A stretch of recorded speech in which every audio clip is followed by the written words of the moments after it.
నన్ను ఒక వింత జంతువుని చూసినట్టు చూసేవాళ్ళు కాలేజీలో. వీడేమైపోతాడు అసలు, వీడు అసలు ఎంసెట్ రాయడంట. నేను హ్యాపీగా వాళ్ళందరూ లాంగ్ టర్మ్లు, 10 ట్యూషన్లు, తెగ చదువుతూ ఉండేవాళ్ళు. నేను కాలేజ్ అవగానే చక్కగా బ్యాడ్మింటన్ ఆడుకునేవాడిని వెళ్ళి హ్యాపీగా, లేదంటే సరదాగా బయట తిరిగేవాళ్ళం. చక్కగా అసలు ఏం ప్రెషర్ లేకుండా చదువుకున్నాను, సీట్ తెచ్చుకున్నాను. సీట్ తెచ్చుకున్న తర్వాత అరే ఈడేదో వంట పని చేసుకుంటున్నాడు అంటే, హోటల్ మేనేజ్మెంట్ అంటే ఆవిడకి తెలియదు ఆ రోజుల్లో, అంతా కుకింగే అనుకునేవాళ్ళు. కానీ దానిలో కూడా 15-16 సబ్జెక్టులు ఉండే. You even learn French, you learn accounting, you learn management, there so many subjects.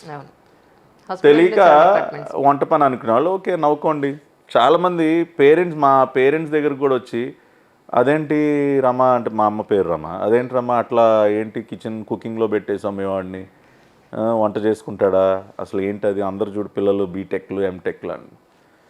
ఏమి దానికి రియాక్ట్ అయ్యేవాళ్ళు కాదు. బట్ నేను అది సక్సెస్ఫుల్గా ఫినిష్ చేసి when I become a successful hotelier, అప్పుడు అందరూ చబ్బా అసలు నువ్వు భలే తెలివిగా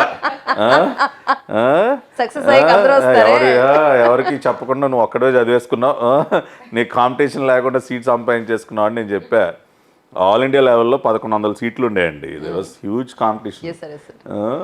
సో అట్లా it is all because my parents left it to us. Okay మీకు ఏది నచ్చితే అది చేయండి, దానికి కావాల్సిన సపోర్ట్ అండ్ గైడెన్స్ మేము ఇస్తామని. నా పరిస్థితి ఎలా ఉండేదంటే, విజయవాడలో చదువుకున్నప్పుడు ఏముంటుందని మనకి సూట్లు వేసుకోవటం, టైల్ పెట్టుకోవటం ఏం రాదు. ఇంటర్వ్యూకి వెళ్ళాం హోటల్ మేనేజ్మెంట్ చెన్నైలో. అంటే రిటర్న్ టెస్ట్ పాస్ అయిన తర్వాత మళ్ళీ ఇంటర్వ్యూ 1:3 రేషియోలో మళ్ళీ ఫిల్టరేషన్ ఉంటుంది. సరే ఇంటర్వ్యూ హాల్లోకి వెళ్ళగానే అందరూ సూట్లు వేసుకుని టైల్ పెట్టుకుని చక్కగా కూర్చుని ఉన్నారు. నేనేమో మంచి గంజి షర్టును ప్యాంట్ వేసుకుని వెళ్ళా, బూట్లు. అంటే వాడు ఇంటర్వ్యూకి వచ్చినప్పుడు ఫార్మల్ డ్రెస్ అన్నాడు. ఇది ఫార్మల్. అందరు ఇట్లా చూసారు నన్ను, వీడు ఎవడు ఇట్లా వచ్చాడు వీడని. నేను అన్న నాన్నగారు అయిపోయింది, ఇంకా మనకి సీట్ రాదు, వీళ్ళందరూ కోట్లు సూట్లు వేసుకొచ్చారు, ఏం పర్లేదు ఇది ఫార్మలే, అది వాళ్ళ దృష్టిలో అది ఫార్మల్ అయితే ఇది మనకి ఫార్మల్, ఏం పర్లేదు. ఇంటర్వ్యూ రూమ్లోకి వెళ్ళగానే వాళ్ళు ఇట్లా చూశారు. అంటే ఏంటి, is there any special reason for your dress అంటే, this is what I'm comfortable in, this is also treated as formal. It is far, we're not saying that it is not formal, but still I mean we were surprised when all your other. So అంతా సరదాగా అయిపోయింది interview, అయిపోయింది, seat వచ్చింది. అట్లా అవన్నీ తలుచుకుంటే. But Hyderabad ఆ కాలేజ్కి వెళ్ళిన తర్వాత ఐ ఓపెన్డ్ అప్. అంటే అప్పట్లో అంత నాకు స్టేజ్ ఫియర్ చాలా ఉండేది. అంటే చిన్నప్పుడు డ్రామాలు బాగా వేసేవాడిని, బట్ ఒక గ్యాదరింగ్ ఒక 300-400 మంది ముందు స్పీచ్ ఇవ్వాలంటే కొంచెం ఇదయ్యేవాడిని. డైలాగ్స్ చెప్పడం స్టేజ్ మీద అదంతా బాగా వచ్చేసేది, బట్ ఎక్స్టెంపోర్ మాట్లాడాలంటే కొద్దిగా ఇబ్బంది అయ్యేది. బట్ ఆ కాలేజ్కి వెళ్ళిన తర్వాత అదంతా అలవాటు అవటం, హిందీ ఫ్లూయెన్సీ. అంటే హైదరాబాద్లో ఉంటే ఆటో వాళ్ళు నేర్పించేస్తారు మనకు ఉర్దూ మిక్స్ హిందీ. సో అట్లా ఇవాళ ఏంటంటే చక్కగా మనం స్పీచ్లు ఇవ్వగలుగుతున్నాం. కానీ నిన్న గ్రూప్లో మీ ఫోటో చూడగానే మా వాళ్ళు చాలా మంది స్వామి గారికి చాలా దగ్గర పోలికలు ఉన్నాయి, ఇద్దరు యాపిల్ పండు లాగా ఉంటారు. కానీ మా ఇద్దరికి ఉన్న డిఫరెన్స్ ఏంటంటే, ఆయన జాతకాలు చెప్తారు, నేను జాతకాలు తిరగరాస్తా, నా అపోనెంట్ జాతకాలు తిరగరాస్తా నేను. సో అది తేడా మా ఇద్దరికి. కానీ సార్ యాక్చువల్లీ మీ పాపని మిస్ అయిన ఫీలింగ్ ఉంది నాకు. నెక్స్ట్ టైం ఏముంది, ముగ్గురిని కలిపి మళ్ళీ ఒకసారి చేద్దుగా నిజంగా.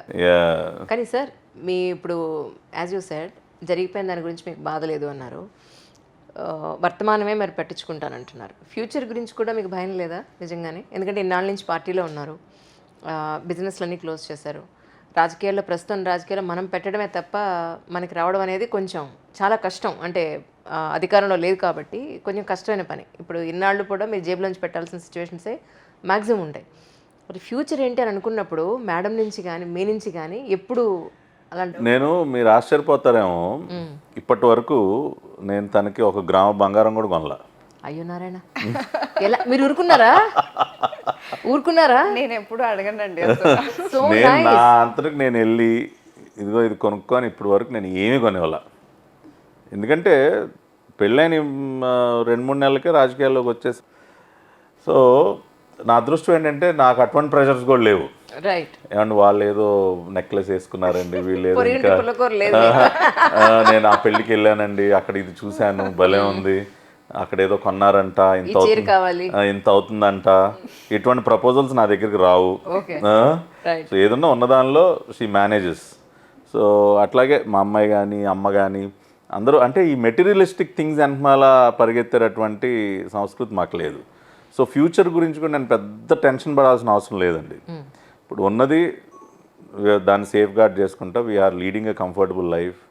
మేము పక్క వాళ్ళని చూసి పోల్చుకుని వాళ్ళు బెంచ్ కొన్నారు కాబట్టి మనం కూడా బెంచ్ కొందాం, వాళ్ళు ఇంకేదో చేస్తున్నారు కాబట్టి మనం చేద్దాం, అది లేదు. We lead our life on our own terms.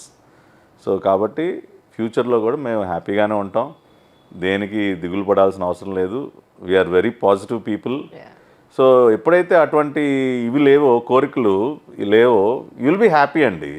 మేము I derive happiness by with nature, with animals, pets, మన చుట్టూ ఉన్న ప్రకృతిని ఎంజాయ్ చేయటం, travel, food, people. So they are so many other things through which you can derive happiness. ఏదో ఒక 10 లక్షలు పెట్టో లేకపోతే ఇంకోది పెట్టో ఏదో కొనుక్కుని వేసుకుంటే అది ఏముందండి అది. సో అందుకని సింపుల్ లైఫ్ మాది, ప్లస్ పాజిటివ్ యాటిట్యూడు. ఇప్పుడు మీరు చూడండి, మీరు స్పోర్ట్స్ ఫీల్డ్ నుంచి మీడియాలోకి వచ్చి ఎంత స్ట్రగుల్ అయ్యి మీరు ఇవాళ ఈ స్టేజ్లో ఉన్నారు. So every person's journey they are different phases.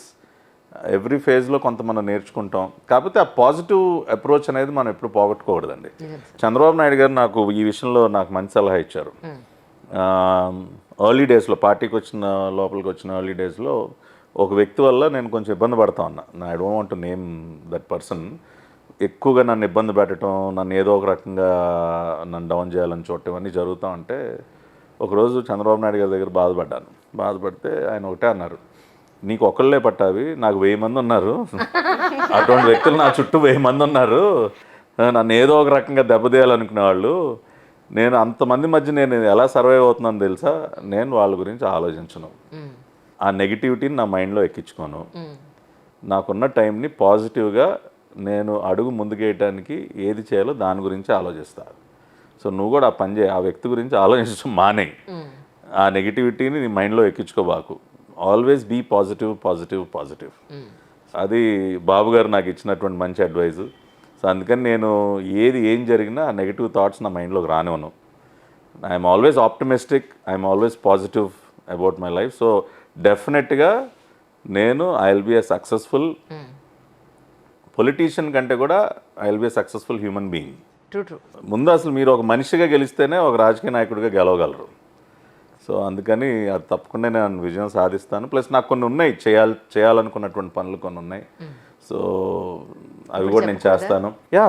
ఏముందని ఇప్పుడు అన్నా క్యాంటీన్స్ అన్నా క్యాంటీన్స్ ఏవైతే ఓపెన్ చేశారో ఆ అక్షయ్ పాత్ర టీమ్ని ఇనీషియల్ డేస్లో నేను ఎఫర్ట్ పెట్టి వాళ్ళు తీసుకురావడం జరిగింది. కృష్ణా బెంగళూరు అక్షయ్ పాత్ర టీంని కృష్ణా పుష్కరాలప్పుడు ఫస్ట్ వాళ్ళు తీసుకురావడం జరిగింది. వచ్చి ఆ కృష్ణా పుష్కరాలు దాదాపు 20 లక్షల మందికి మేము భోజనాలు పెట్టాం, అన్న క్యాంటీన్స్ని పెట్టాం. దురదృష్టవశాత్తు ఇప్పుడు క్లోజ్ అయినాయి. సో రేపేదైనా అవకాశం ఉంటే స్టేట్ వైడ్ అన్న క్యాంటీన్స్ని ఓపెన్ చేసి దానిలో ఆ ప్రాజెక్ట్లో ఇన్వాల్వ్ అవటం కానీ అట్లా there few ideas in my mind so అటువంటి వాటిలో ఇన్వాల్వ్ అవ్వాలని. సో తప్పకుండా అవి చేయగలనని నమ్మకం నాకుంది. And I have great support from both Chandrababu గారు అండ్ లోకేష్ గారు. ఇద్దరు కూడా బ్రహ్మాండంగా ఎంకరేజ్ చేస్తారు. సో ఐఎమ్ వెరీ రిలాక్స్డ్ అండి. నేను పెద్ద ఫ్యూచర్ గురించి ఎక్కువ ఆలోచించేసి ఇప్పుడే దిగులు పడే మనిషిని కాదు నేను. కరెక్ట్ సార్, మీరు చెప్పింది చంద్రబాబు నాయుడు గురించి 100% కరెక్ట్. రీసెంట్గా నేను కలిసినప్పుడు సార్ మీరు కూడా రేపు అధికారంలోకి వస్తే ఇలాంటి కక్ష సాధింపు చర్యలు ఉంటాయా అని అంటే, అమ్మ దాని మీద టైం వేస్ట్ చేసుకోవడం ఎందుకు తల్లి, ఎనర్జీ వేస్ట్, నా బుర్రకి అంత పదును పెట్టక్కర్లా, మంచి పనులు చేసుకుంటూ వెళ్ళిపోతే చాలు, ప్రజలకు ఉపయోగపడేవి, వాళ్ళని వీళ్ళని ఇబ్బంది పెడితే కానీ మేమందరం కూడా ఒక్క విషయంలో చంద్రబాబు గారితో డిఫర్ అవుతాం. ఒక్క విషయంలో డిఫర్ అవుతాం, లోకేష్ గారు కానీ మేమందరం కానీ. ఖచ్చితంగా దుష్ట శిక్షణ జరగాల్సిందే, జరిగి తీరుతుంది. తప్పు చేసిన వాళ్ళని క్షమించడం కూడా ఒక రకంగా తప్పు చేయటమే. అది భగవంతుడు కూడా అదే చెప్తాడు. ఒకసారి దుష్ట శిక్షణ జరగాల్సిందే. కాబట్టి అంటే మేము వాళ్ళలాగా రౌడీలా ప్రవర్తిస్తానైతే నేను అనట్లేదు. వాళ్ళకి ఏ రకంగా చట్టబద్ధంగా ఎవరికి ఏ రకంగా లెక్క అప్పచెప్పాలో ఆ రకంగా లెక్క అప్పచెప్తాం. తప్పు చేసినటువంటి వారందరికీ కూడా ఎవరికి జరగాల్సిన సత్కారాలు వాళ్ళకి జరుగుతాయి ఖచ్చితంగా. లోకేష్ గారు రెడ్ బుక్ ఉంది చూసారా, ఆ రెడ్ బుక్ అనేది దానిలో ఉన్న పేర్లు అవన్నీ రేపు అమలు జరుగుతాయి అవన్నీ కూడా. దానిలో నో గోయింగ్ బ్యాక్. పొలిటికల్ ఇవన్నీ తీసి పక్కన పెట్టినా you are such a great human being. One more thing ఏంటంటే నెంబర్ 1 కపుల్ మీ ఇద్దరును. మీ సార్కి ఇప్పుడు 9 o'clockకి ఒక లైవ్ ఉందన్నారు, అందుకని I don't want to disturb him more. We miss your daughter really. Yeah maybe next time మళ్ళీ ముగ్గురం కలిసి కూర్చోవచ్చు. Well I mean I also enjoyed interacting with you. నేను చాలా ఇంటర్వ్యూస్ మీరు చూశాను. The way you make people comfortable. మీ ఇంటర్వ్యూస్లో పాల్గొనే వాళ్ళందరూ కూడా చాలా మంది నవ్వుతూనే మాట్లాడతారు. So all credit goes to you. వాళ్ళు అటువంటి కంఫర్ట్ జోన్లో పెట్టడం అనేది. అయ్యో కింద మీరు నమ్మరు, ఈవిడ అనవసరంగా ఎక్కువ నవ్వుతుందని ఎన్ని కమెంట్స్. నేను హాయిగా నవ్వుతున్నాను. అదే కదండి, ఇప్పుడు చూడటానికి కూడా బాగుంటుందండి. ఏదో సీరియస్ గా ఇంటర్వ్యూ చేస్తే, సీరియస్ గా కూర్చుని ఇంటర్వ్యూ చేస్తే అది చూడటానికి కూడా అంత రిలాక్సింగ్ అనిపించదు. చక్కగా మీరు ఎప్పుడు నవ్వుతూ ఉంటారు, నవ్విస్తూ ఉంటారు. So you're doing a really excellent job.